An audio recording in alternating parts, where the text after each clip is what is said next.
The storm wasn't supposed to hit the city, but that night, as rain slammed against the cafe windows and lightning carved through the sky like jagged scars, Olivia Hughes was locking up her quiet life for the Dacom, completely unaware it was about to explode.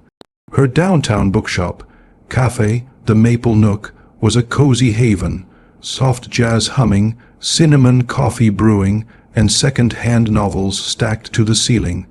That Friday night, it was supposed to be just her and her cat, Leo, watching a documentary in pajamas.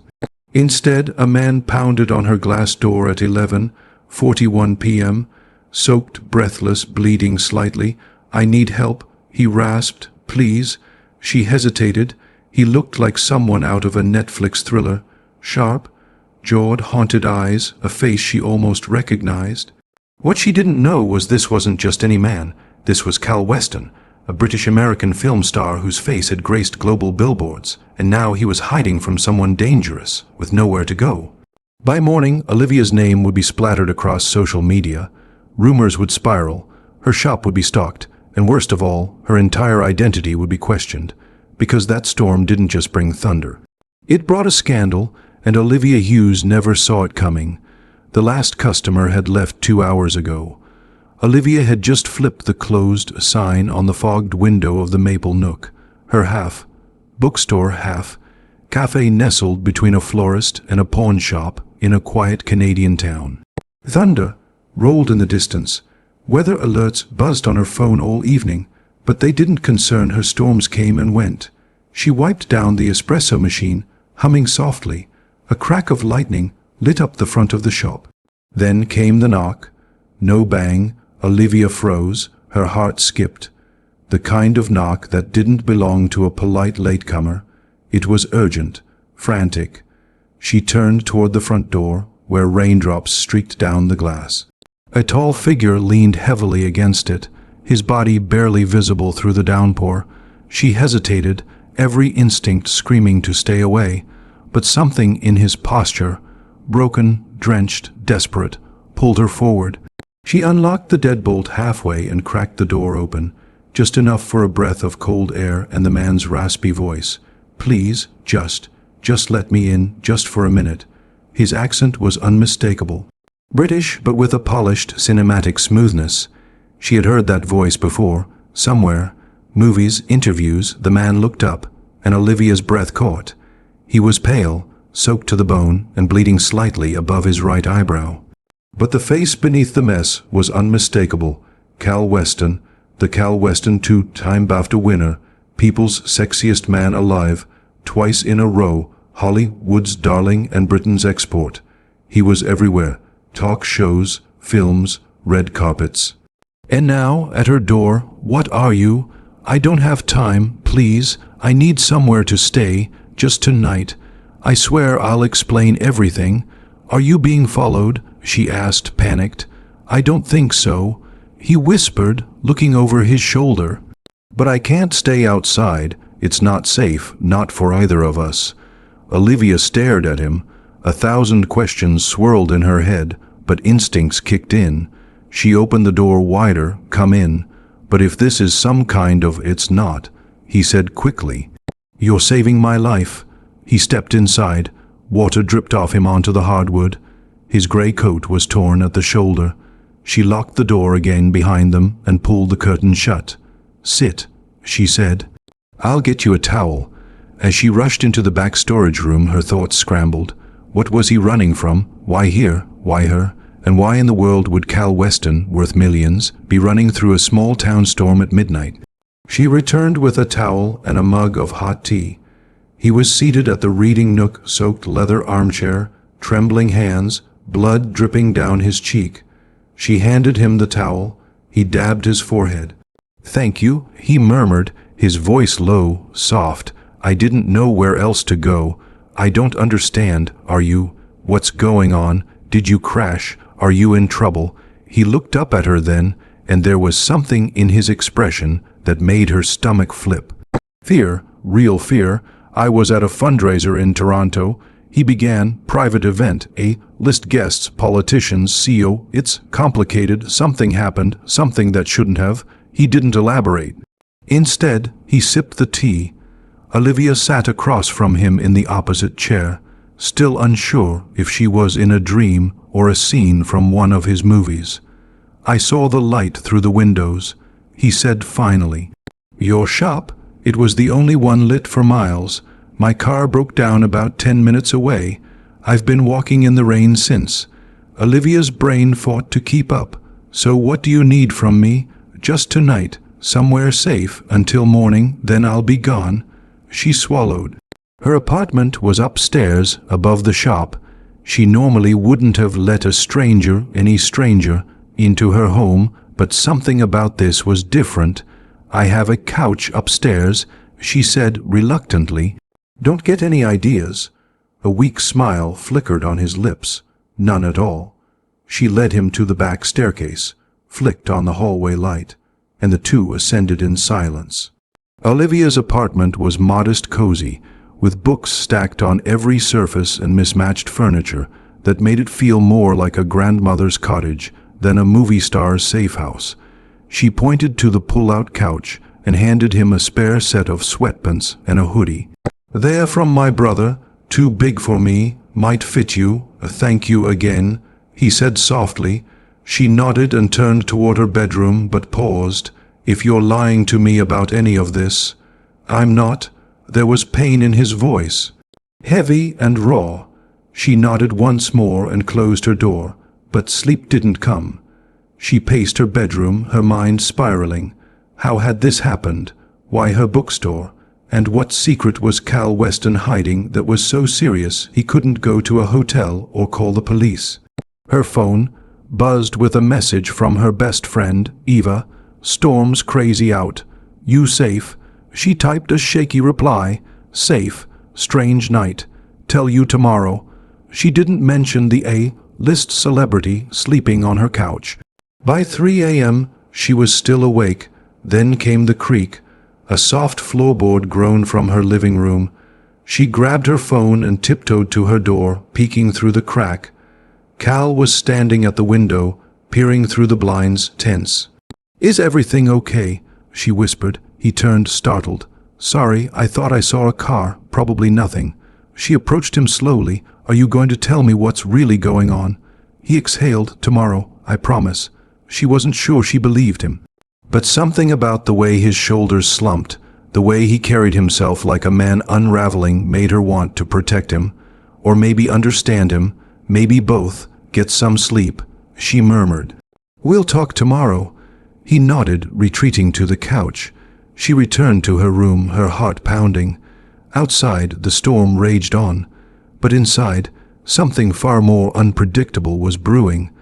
Olivia was usually an early riser, but that morning, the weight of the storm, the surreal reality of who was sleeping on her couch, and the 1,000 questions she hadn't asked yet kept her buried under the covers longer than usual. When she finally rolled out of bed, the scent of coffee drifted under the bedroom door. She frowned. "I didn't set the timer."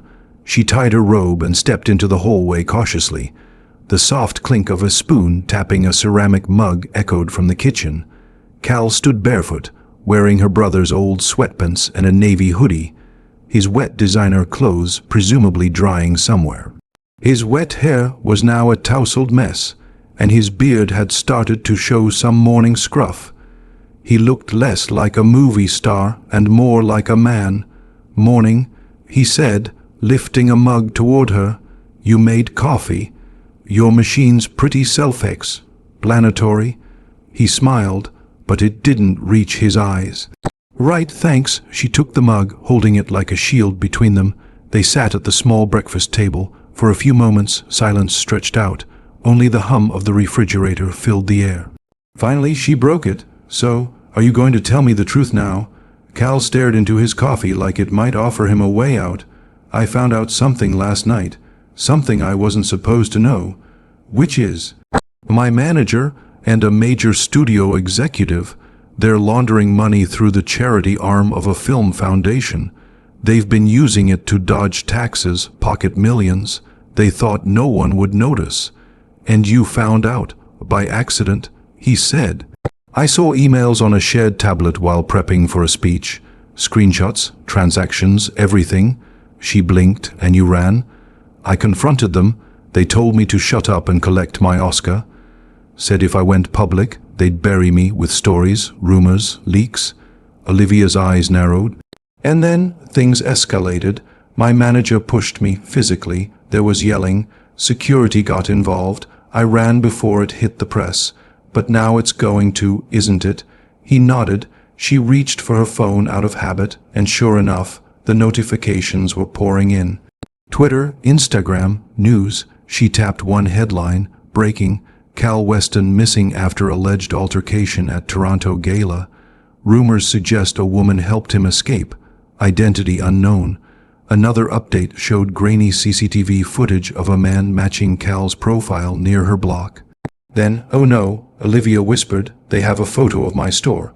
The grainy image showed the Maple Nook's front sign, dimly lit, from across the street. It was taken at night, likely by a bystander. The caption read, Anonymous tipster claims Weston was spotted entering a small business last night. No confirmation yet. They'll know soon. She said, panic creeping into her voice. They'll trace this. I'm sorry, Cal said, his voice quiet. I never meant to involve anyone. Well, you did. Olivia snapped, standing. And now, thanks to you, my quiet little life is about to be dissected by strangers. I'll leave, he said, now, before they connect the dots. It's too late. As if on cue, her phone buzzed again. This time it was Eva, texting frantically.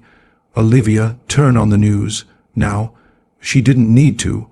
The sound of knocking downstairs, fast and loud, beat her to it, followed by camera flashes, then voices.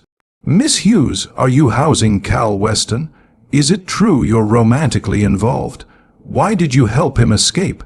They rushed to the window, 3 news vans, 2 cameramen, 1 woman in a red coat standing on her tiptoes to peek through the glass with a handheld mic.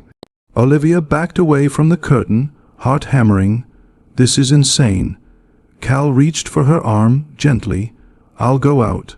Say you had nothing to do with this. She shook her head, trembling. They've already made up their minds. I'll call my lawyer. He'll arrange an exit for me. A safe one. What about me? She snapped. Do I get one of those too? He didn't answer. An hour later, Olivia sat curled up on the couch with her phone vibrating non-stop. Friends were calling. Her bookstore Instagram had over 600 new followers. But the comments were already turning dark. Gold digger. Wow, what a climb. Can't believe he'd stoop that low. And then, worse, another nobody chasing a famous man's money.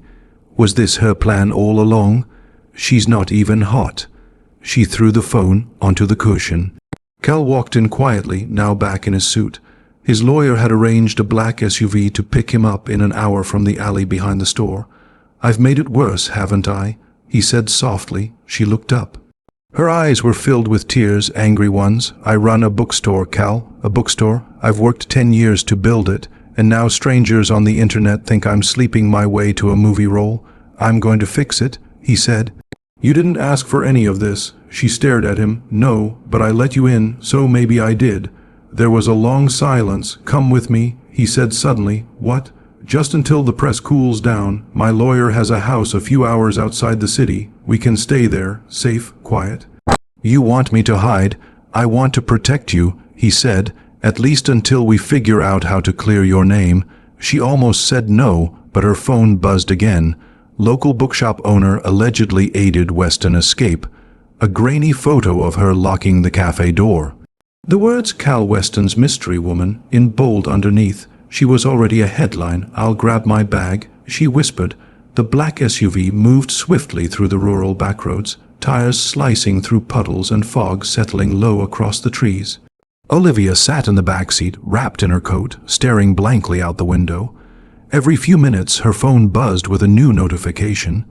She didn't check anymore. What was the point? Her life, once hidden beneath the cozy safety of books and pastries, was now a nationwide obsession. Cal sat beside her, silent. He hadn't said much since they left the Maple Nook. He looked exhausted, haunted. His phone had been ringing nonstop too, but he only answered once, to his lawyer Julian, before silencing it completely. The driver, a man named Elliot, took them off the main road and onto a winding gravel path, flanked by tall evergreens. As they pulled through a wrought iron gate, the trees opened up to reveal a sleek, modern home perched at the edge of a frozen lake. Floor-to-ceiling glass, black timber beams and snow, dusted stone, remote, expensive, safe, here we are, Elliot said. No one knows this location except Mr. Weston's legal team. You'll have privacy here. Olivia stepped out and inhaled the crisp winter air. It smelled of pine and untouched snow. She should have felt calm. Instead, all she felt was dread. This wasn't an escape, it was exile. Inside, the house was warm, pristine, and impersonal, high ceilings. Abstract art, an open kitchen with unused pots gleaming on the stove. There are 4 bedrooms upstairs. Cal said, "You can take any one you want." "I'm not here for luxury," Olivia muttered. "I'm here because the internet thinks I'm a homewrecking fame chaser." He didn't respond. Instead, he walked toward the window that overlooked the lake and stood with his back to her. "Why me?" she asked suddenly. Her voice was quieter than she expected. "Why my store? Why that night?" He turned slightly, his expression unreadable. "I don't know," he said. "I saw the lights. I saw someone inside. You looked safe." Olivia laughed bitterly. "Safe? You've turned my life into a storm." He nodded, accepting it. "I know." They stood in silence, the tension between them thick as snow clouds. Eventually, Olivia wandered upstairs and chose the room furthest from his. It had a small balcony and a view of the frozen lake. She unpacked in silence. 2 sweaters, jeans, toothbrush, her old laptop, just in case. The rest felt unnecessary. By the time she returned to the kitchen, Cal was already cooking, or trying to. Burnt garlic hung in the air like smoke. "Let me," she said, brushing past him and taking the pan off the stove. "You'll poison us." He smiled weakly. "Fair." They worked in quiet rhythm. She sauteed vegetables. He boiled pasta. No talking. Just chopping, stirring, moving around each other without looking too long or too closely. Finally, they sat down at the long oak table. "You really cook?" he asked, raising an eyebrow. She shrugged. "When I'm not fighting off celebrity gossip sites, yes." That made him smile. They ate, not in silence, but not in peace either. Later, as the fire crackled in the sunken living room, Olivia sat cross-legged on the sofa, flipping through channels aimlessly. Every few clicks, his face, her face, headlines, Cal Weston's mystery escape. Who is the woman? The bookstore owner and the star. A scandal in the snow. Hollywood's golden boy on the run with his girlfriend. She muted the TV. "This is my fault," Cal said, sitting across from her, rubbing his hands through his hair. "You said that already." "No, I mean really, this entire mess. It's not just because I found those emails. It's because I trusted the wrong people for too long, and now they're burning me, and you, to protect themselves." "What exactly did you see?" Olivia asked carefully. He hesitated. Transaction records, dozens, from production accounts to shell charities, fake grants, inflated invoices, Derek, my manager, and 2 others, a director and a studio CFO. "And you have proof." "I saved screenshots, sent them to Julian." Olivia stared into the fire. "So that's why they're hunting you, and using me as collateral damage." He nodded slowly. There was another long pause. "Why don't you just hold a press conference?" she asked. "Because if I go public, they'll drop everything they have on me, real or fake, and they're ruthless." "You said they'd leak stories. What kind of stories?" He looked at her, the firelight flickering in his blue eyes. "They've got years of personal footage, out-of-context moments, private conversations. They've already planted rumors about me being violent, erratic, even unstable." Olivia frowned. "So they'll try to ruin you to protect themselves." He nodded again. "And now they'll try to ruin you too." That night, Olivia couldn't sleep. She tossed and turned, staring at the unfamiliar ceiling. She hated everything about this situation, the invasion of her privacy, the destruction of her reputation. the fact that the world now saw her as his something, when in truth she barely knew the man. And yet, there was something about him, a raw honesty that had nothing to do with the tabloids or his jawline or the roles he played. She could see it in the way he moved around the kitchen earlier, fumbling, unpolished, in the way his voice cracked when he apologized, in the way he avoided looking at himself in mirrors. He wasn't perfect, he was barely holding it together, but she believed him, and that scared her more than anything. Because believing someone like Cal Weston meant opening herself to something dangerous, hope, she rolled over and closed her eyes. The silence of the lake pressed in on the house. At 3:12 a.m., a distant noise woke her. Voices, low, urgent. She crept from her room and padded barefoot down the hall. The light from the living room spilled under the door. She paused just outside. Cal was on the phone. "I don't care what they say. I'm not letting her take the fall for this. No, I said no, Julian, either we go public with everything or we're letting them win." His voice was steel, not the voice of a movie star, but a man ready to fight. She stepped away before he noticed her. Back in her room, she sat on the edge of the bed and whispered into the dark, "What the hell am I doing?" By morning, everything had changed again. The snow outside was thicker, heavier, almost suffocating. Inside the lake house, however, the air was heavier still. Olivia stood in the kitchen, watching the coffee drip into the pot, her nerves coiled tighter than the blanket around her shoulders. She hadn't spoken to Cal since she overheard his late-night phone call, but the words still rang in her ears. "We go public with everything." She didn't know if she wanted him to go public, because everything meant her too. She poured the coffee, her hands shaking slightly, and walked to the long dining table. Her phone vibrated again. Her best friend Eva had sent 10 texts, each more panicked than the last. "Girl, are you okay? Did you see the headlines? They're saying you and Cal have been secretly dating for months. There's even an old photo of you at that charity gala 2 years ago. WTF?" That stopped her. She tapped the photo. It was her, in the background of a charity event in Toronto, blurry, holding a tray of cupcakes. She had worked part-time catering while saving up to open the Maple Nook, and now, somehow, that photo had been twisted into Cal Weston's longtime secret girlfriend, finally exposed. She dropped the phone on the table. Cal appeared in the doorway, his hair unkempt, face tired but alert. "You saw it?" he asked. She didn't even need to ask what he meant. "Yes," she replied flatly. "Apparently we've been lovers for years. I must have missed that part." He walked to the counter and poured himself a cup of coffee. "They're digging, twisting anything they find, I know." He hesitated, then sat across from her. "I talked to Julian again this morning," he said. "There's a possible way out." She raised an eyebrow. "A public interview with a trusted journalist, national network, tell the real story, all of it." She stared at him. "Are you serious?" He nodded. "I want to stop hiding. I want people to know the truth about Derek, the money, and that you had nothing to do with it." "And what happens after that? Do you ride off in your limo while I deal with the online hate forever?" He looked genuinely hurt. "Olivia, don't." She cut in. "Don't say my name like you know me. You've been in my life for 3 days." He flinched. The silence that followed was cold and final. Then he stood and walked to the window. "I get it," he said finally. "You didn't ask for this, and I've wrecked your life. But this interview isn't just about clearing my name. It's about clearing yours too." She didn't speak. He continued, "Derek's team is already preparing a press release. They're going to spin this harder. They'll say you seduced me, lied to me, used me. If we stay silent, they control the story." She stared into her coffee. And for the first time, she didn't know what the right answer was. That evening, Julian arrived.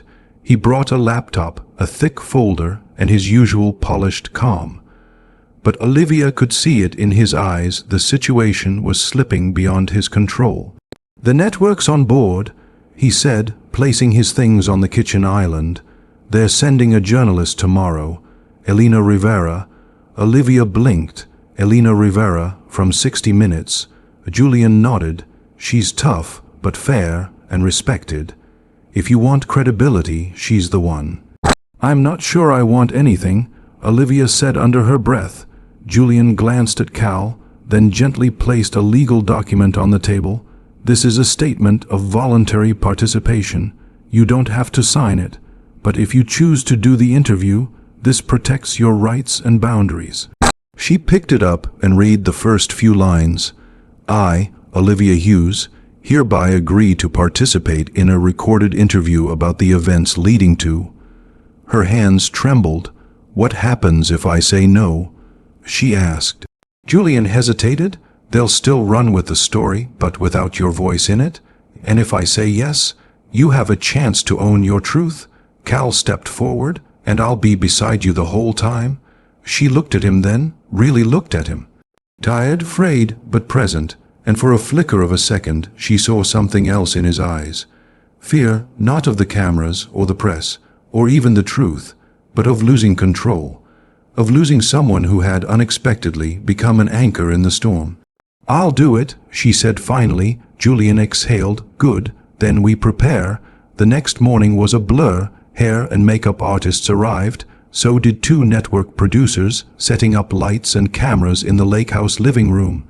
Cal wore a navy suit, Olivia a soft gray sweater and black jeans. She looked into the mirror and barely recognized herself. At 3:00 p.m. sharp, Elena Rivera arrived, poised, sharp-eyed. No nonsense, Miss Hughes, Mr. Weston, thank you for having me.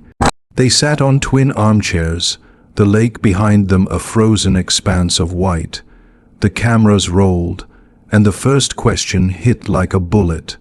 Mr. Weston, are you in love with Olivia Hughes? Olivia's breath caught. Even Cal looked stunned. He cleared his throat. I think the truth is more complicated than that. Elena smiled. Then let's start at the beginning. The interview aired exactly 24 hours after it was filmed. A Friday evening slot, prime time. Every major media outlet teased it all day. Social media buzzed with anticipation. Hashtags like #CalSpeaks, #BookshopGirl, and #ScandalStorm trended globally by 4 p.m. Olivia watched none of it. She sat curled in the lake house media room with the curtains drawn, a wool blanket around her shoulders, and her laptop open but untouched. Cal, a few feet away, had the remote clutched in one hand like a lifeline.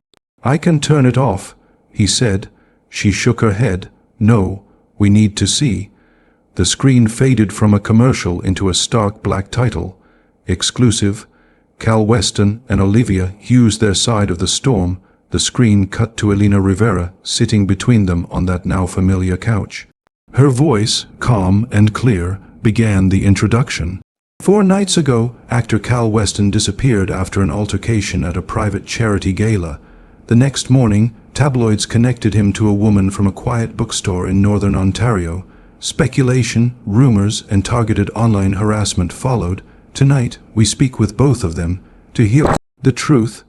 And then it began. Cal told the story first, how he stumbled on the financial scandal, how he confronted his manager, how he panicked and ran, afraid of being discredited before he could act. He didn't paint himself as a hero. He owned his fear, his poor decisions, his failure to protect Olivia sooner. Then it shifted to her. Elena turned, serious. Miss Hughes, why did you let him in? The camera caught Olivia's hesitation. Her breath, the tension in her jaw. He looked like he needed help. It was raining. He was bleeding. He looked scared. Not like the man on movie posters, just human. And you didn't recognize him, not at first, but it wouldn't have changed anything. Then the segment dove into the aftermath. Paparazzi, trolls, headlines calling her a gold digger, a groupie, a stalker. I was none of those things, she said quietly. I was a bookstore owner who opened a door. The emotional peak of the interview came when Elena asked, "And what's your relationship now?" Cal glanced at Olivia on screen. The pause was real, unsure. Then his answer, "We're 2 people who were thrown together in chaos, and despite all of it, I trust her more than most people in my life." So, are you dating? No, Olivia said firmly, we're surviving. The interview closed with Vanessa Mitchell, the hotel employee who witnessed the original altercation. She confirmed everything: Derek's threats, Cal's attempt to de-escalate, and the intimidation afterward.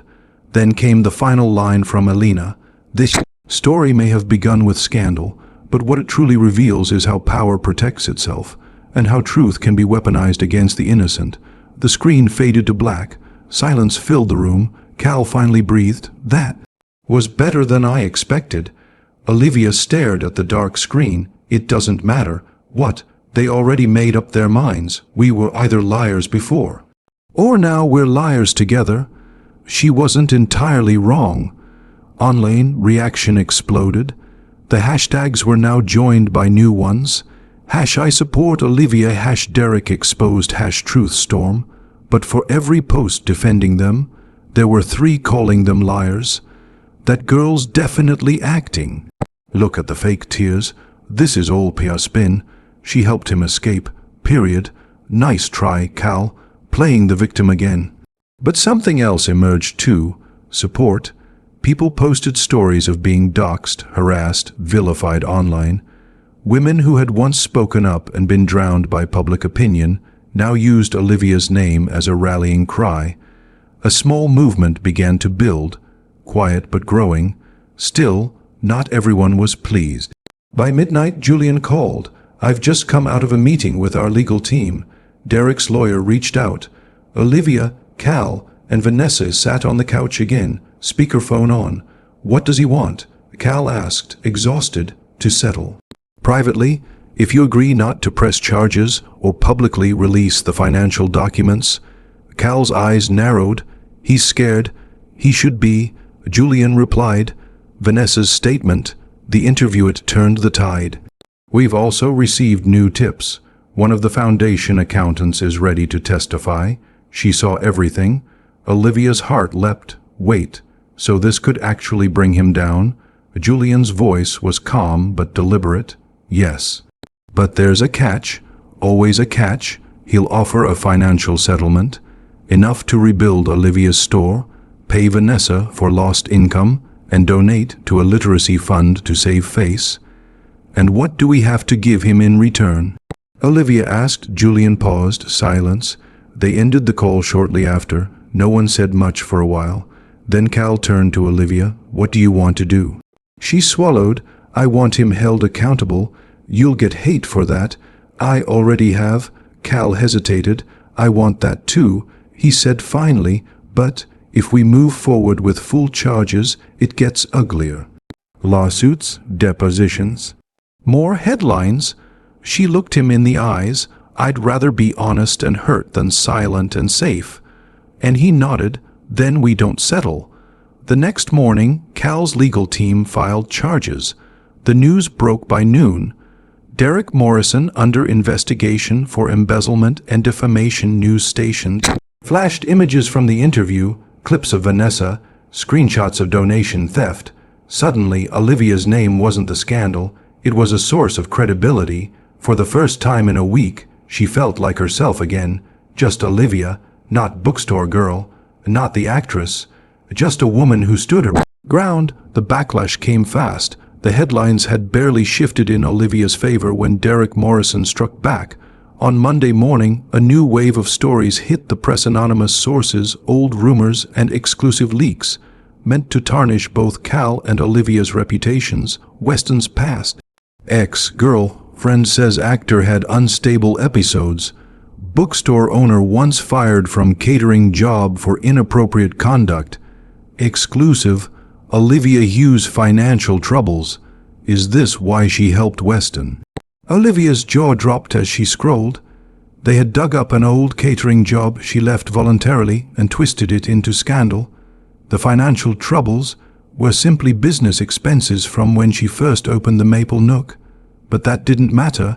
The story was out, and people were ready to believe anything. Across the living room, Cal threw his phone onto the couch and rubbed his temples. He had barely slept in 2 nights.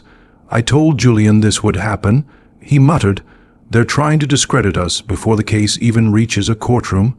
And people are eating it up," Olivia said, scrolling past hundreds of hateful comments. "I thought the interview would stop this. It scared them, Cal said, so now they're hitting back. She stood and began to pace. How do we stop it? We don't, he said. We just survive it. Until the truth gets louder. The next hit wasn't digital, it was physical. 2 days later, Olivia's lawyer received a warning call from a local journalist in Toronto. We heard Derek hired a private investigator. There are rumors she's being followed.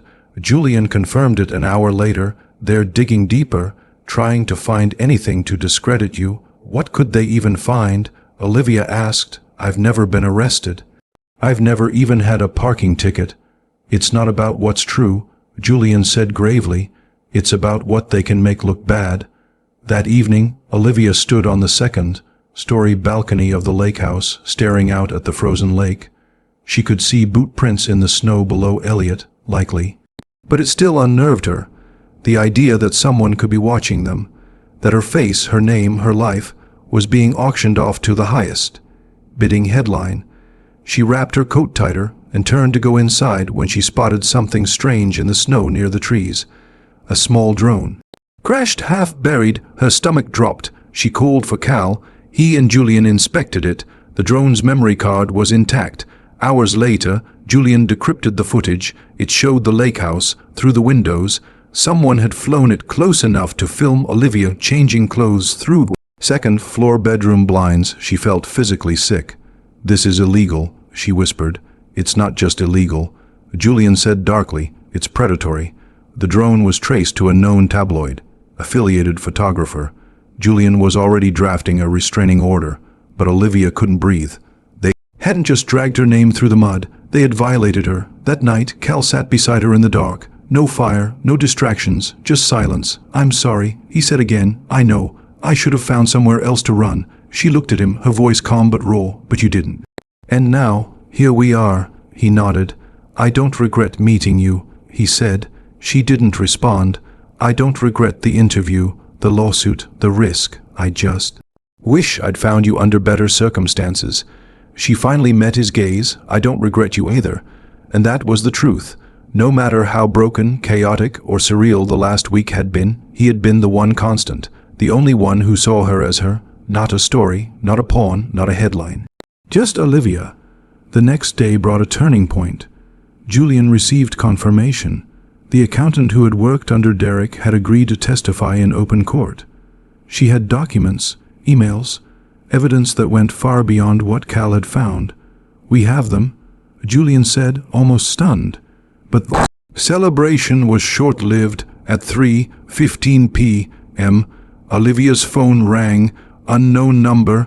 She hesitated, then answered. A low, distorted voice spoke. You're not part of this. Get out now, or it'll get worse. Then silence. She stared at the screen, heart racing. Who was it? Cal asked, rushing to her. She repeated the message. Julian went pale. That was a threat. I'm calling the police, Cal said, grabbing his phone, but Olivia stopped him. No, she said, not yet. What? Why not? She stared at the snowy hills outside, then back at them. Because they're trying to scare me.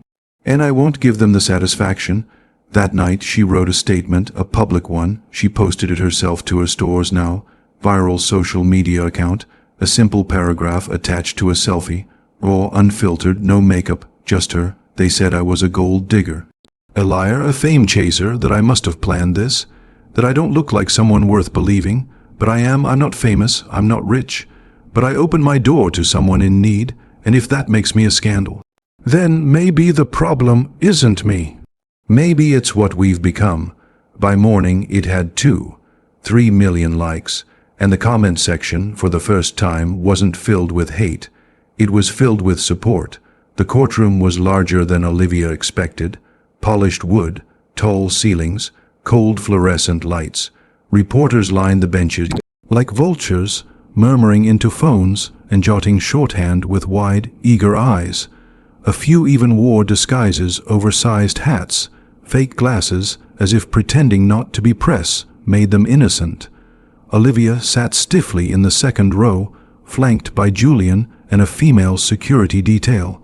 She wore black slacks, a soft cream blouse, and her grandmother's silver locket, not because she needed luck, but because she needed weight, something to ground her in the moment. This wasn't about a story anymore. It was about truth. Cal sat at the defense table, clean, shaven, composed. He didn't look like a movie star anymore. He looked like a man ready for war.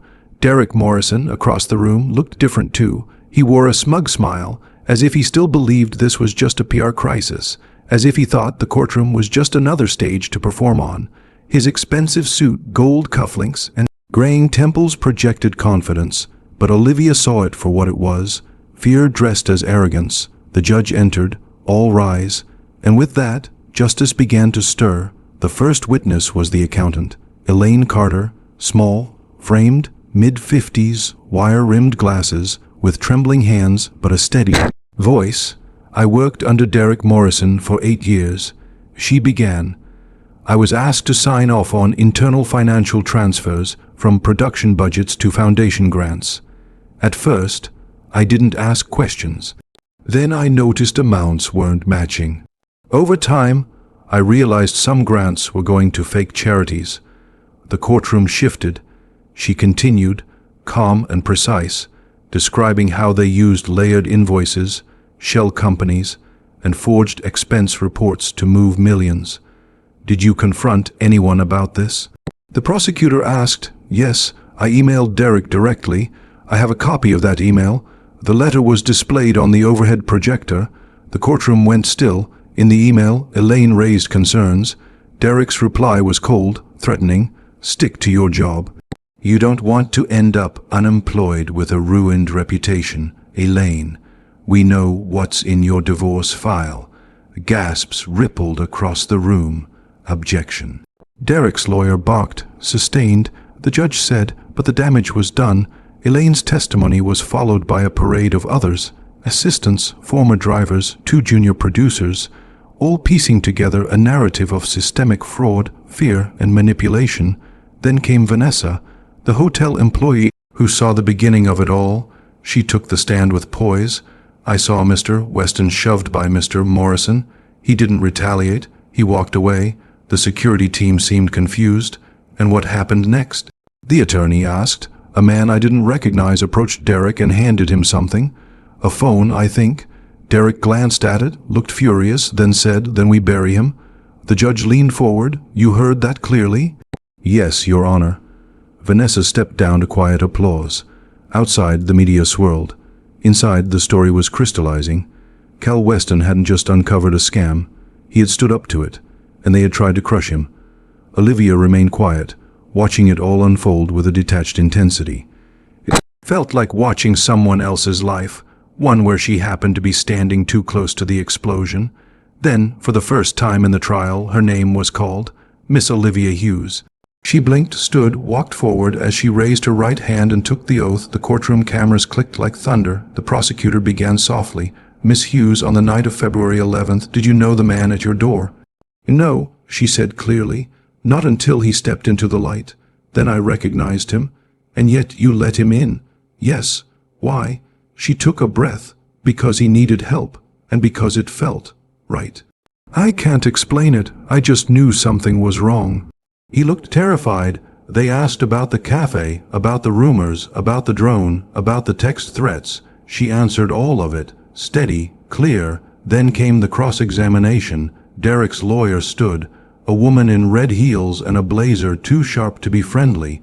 "Miss Hughes, is it true you've been struggling financially for several years?" "I've had ups and downs, yes. I own a small business."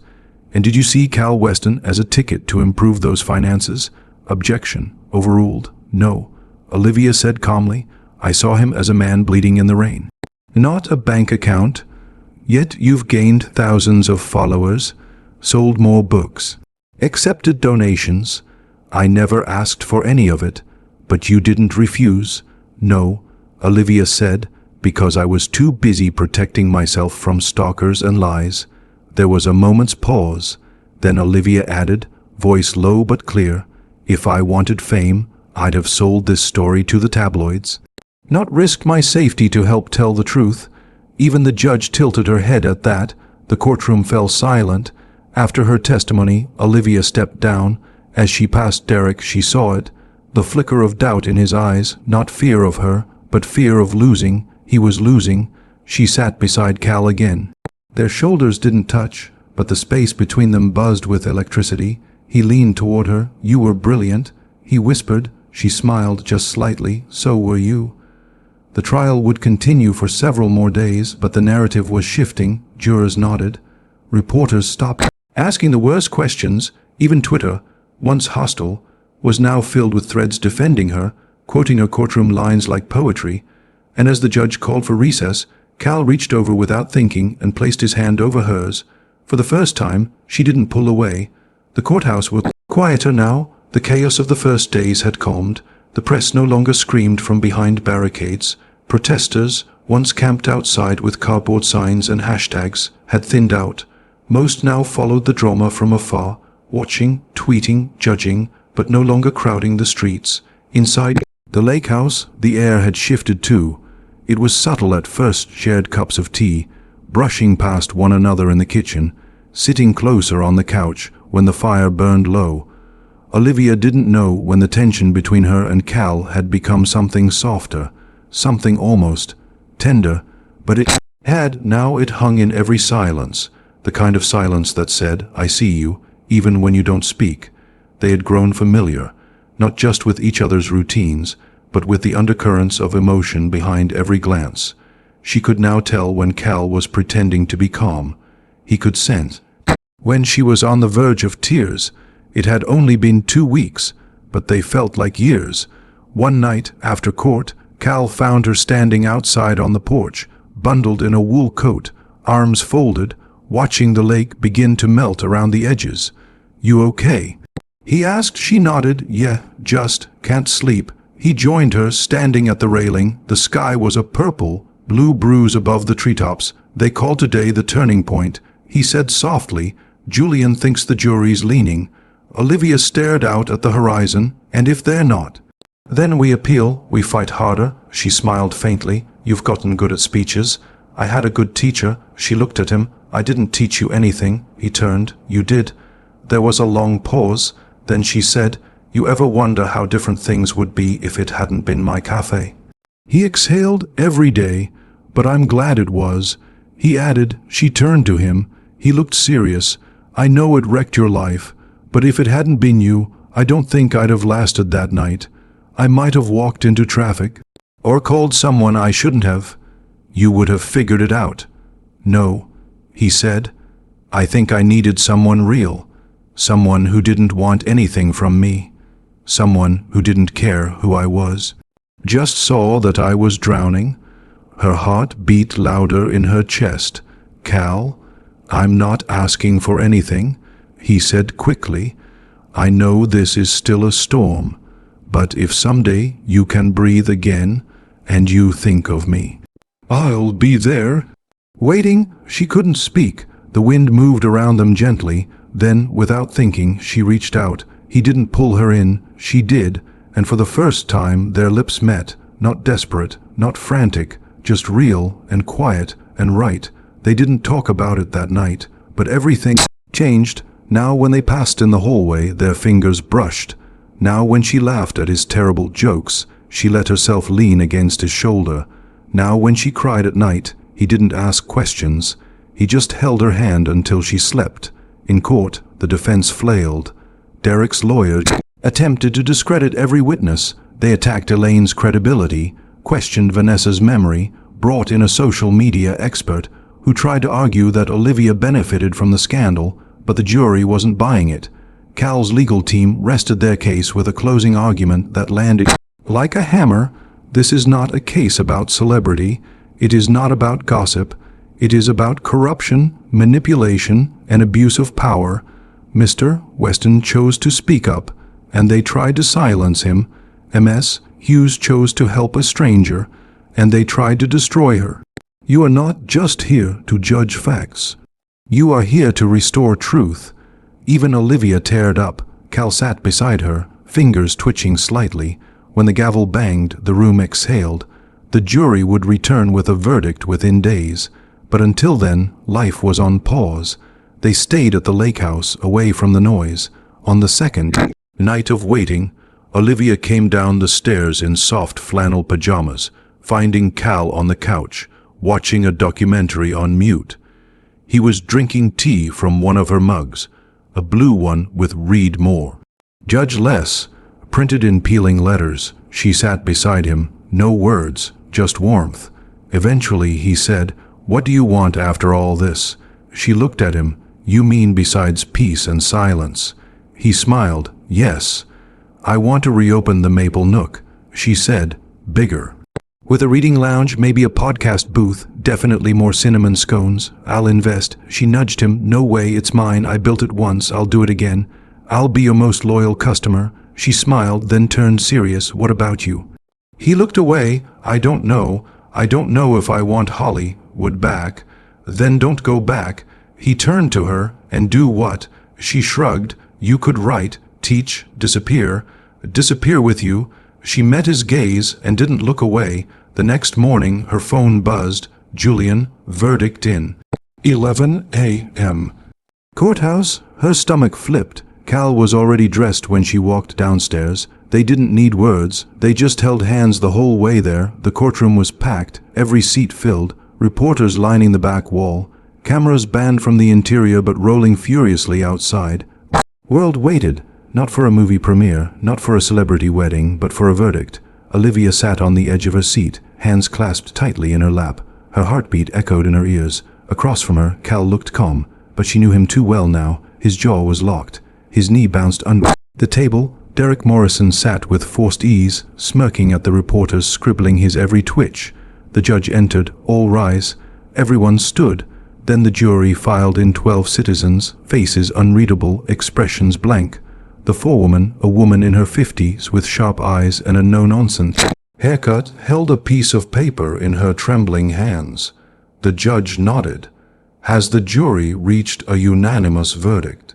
"We have, Your Honor." Olivia's breath caught. The paper was handed to the clerk. He read aloud, "On the count of felony embezzlement, guilty. On the count of corporate fraud, guilty. On the count of malicious defamation, guilty. On the count of witness intimidation, guilty." Gasps rippled through the room. Olivia stared. "Why?" "Died. 4 counts. Guilty on all of them." Derek didn't blink. He looked down, jaw clenched, a flicker of red rising on his neck. For the first time, he didn't look smug. He looked beaten. The judge tapped her gavel. "Sentencing will be held in 2 weeks. Defendant is hereby remanded to custody without bail." The bailiff approached. Handcuffs clicked. Derek stood slowly, like he couldn't quite believe it, and then he looked at Olivia. For just a moment, it wasn't hate, it wasn't anger, it was disbelief that she, a no-name cafe owner, had helped bring down a multi-million-dollar empire. And then he was led away. Outside, the sun was blinding. Reporters swarmed the steps, microphones in every direction. Flashes burst like fireworks. "Miss Hughes, any comment?" "Do you feel vindicated?" "Cal, is this your comeback? Will you sue for damages? Do you plan to stay together now that the trial is over?"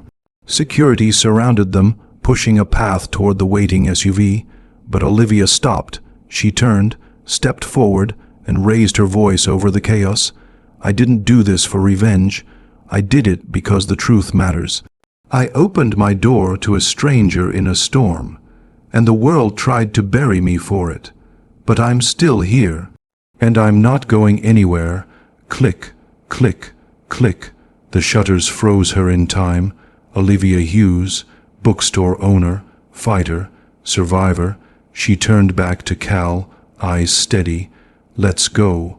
Back at the lake house, the silence was sacred. They dropped their coats. Cal poured her a cup of tea without asking. Olivia sat by the fire and finally, let out a long, deep breath. "It's over," she said. Cal raised an eyebrow. "Not quite. Sentencing, press, follow-up lawsuits." "You know what I mean?" He smiled. "Yeah, I do." She leaned her head back against the couch, watching the ceiling fan turn slowly overhead. Then she asked, "What now?" He sat beside her. "I've been thinking about that." "Me too." She turned to face him. "Let's talk reality." He nodded. "I can't go back to Toronto," she said. "Not yet. Not until the press cools down. I don't want to go back to L.A. at all." He admitted. "It doesn't feel like home anymore." "Then where does?" He looked around the room. Here, maybe, the house whispered. I want to write, he said. Start from scratch. Make something real, and I want to reopen the Maple Nook. He grinned. Same plan, different town. She looked surprised. You mean it? He reached over, took her hand. Wherever you are, that's where I want to be. The next week passed in a strange mix of rest and recovery. Cal began outlining a memoir with Julian's help. Olivia received hundreds of interview requests. She declined most. She accepted one, NPR's Between the Pages. A quiet, thoughtful show. The episode aired a week after the verdict, and one moment went viral. Host, Olivia, if you could say one thing to the version of yourself from a month ago, the one who opened her door to a stranger, what would it be? Olivia, I'd say, you did the right thing. Even if it cost you everything, you saved someone.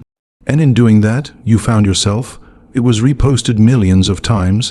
One evening, snow fell again, a soft, delicate flurry, peaceful, not violent. Olivia and Cal sat wrapped in blankets, watching an old Audrey Hepburn film on the projector. Halfway through, she turned to him. I still don't know what this is between us, she said. I don't either, but I want to find out. He smiled. Then let's start with this. He stood, held out his hand. Dance with me. She laughed. There's no music. Doesn't matter. She took his hand, and under the soft flicker of the film reel, they danced. Slow, uncertain, but together. Spring came slowly. The lake thawed. The snow receded like a memory. The trees, once bare and gray, began to bloom with soft, defiant green. Life, as it always does, found its rhythm again. So did Olivia. The Maple Nook reopened 2 months later, not in the same old building on Rosewell Street, but in a bigger, brighter space near the University District. Floor-to-ceiling bookshelves, a quiet upstairs loft, a reading garden out back with string lights and wooden benches. Customers flowed in steadily, not just for the coffee and books, but to meet the woman they had read about, admired, and rooted for. But Olivia never let the story define her. She didn't sign book deals or give dramatic interviews. She didn't monetize her pain. She kept her hours behind the counter, brewing lattes, recommending novels, and listening to customers with her usual calm, thoughtful presence. Occasionally, someone would ask, "Are you that Olivia?" She'd smile politely and nod, then return to her work. Cal never left. He moved into a small cottage outside the city, a quiet lakeside place where he could write, hike, and disappear from the noise. His memoir was picked up by a major publisher, but he insisted on full creative control. No ghostwriters, no glamour, just truth. He dedicated the book to Olivia, to the woman who opened her door, and reminded me how to be a man worth coming in. They didn't label themselves, not boyfriend and girlfriend, not lovers or partners, just two people learning how to build something real, together. One rainy Tuesday, Olivia found an envelope slipped under the cafe door. No return address. Inside was a handwritten note. You helped me remember what matters. Not every stranger at the door is a curse. Some are fate in disguise. Stay strong. You were never a gold digger. You are gold. Anonymous, she stared at it for a long time. Then she tucked it between the pages of a worn novel, Jane Eyre, and shelved it behind the counter, where it would wait for someone else who needed a reminder. 1 year later, Olivia stood outside the Maple Nook, a soft spring breeze lifting her hair, as Cal arrived with 2 coffees and a grin. You ready? He asked. For what? Our next chapter. She raised an eyebrow. What's in it? Road trip, small towns, big stories, you, me. No press. She smiled, and Leo. He held up a cat carrier, already packed. They laughed, and then she turned, looking at the cafe, her cafe. One last time before locking the door. Life hadn't gone the way she'd planned, but maybe that was the point.